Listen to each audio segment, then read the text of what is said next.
মাধ্যমে একটি video viral হয়েছে কানাইচন্দ্র মণ্ডল বিধায়ক নবগ্রাম।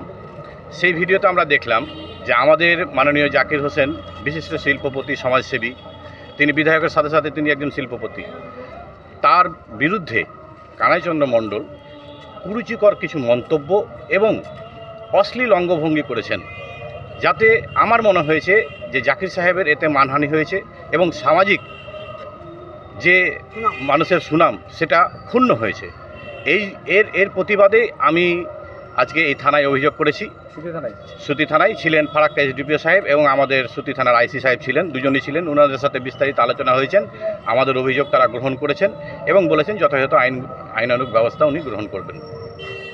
আপনার পরিচয়? আমার নাম রুকুম উদ্দিন শেখ, আমি প্রশাসনিক প্রধান, Zakir Hossain institute of polytechnic college. আজকে যেটা করলেন সেটা কি আপনি একাই করলেন না আরও সব ছিল আপনার সঙ্গে? না, আমার সঙ্গে তো বিশিষ্টজনেরা অনেকেই ছিল আপনার নেতৃত্বে? আমার নেতৃত্বে। এবং আগামী দিনে আমরা যেটা বার্তা দিতে চেয়েছি আপনাদের মাধ্যমে, যে আইন তো আইনের পথে চলবেই।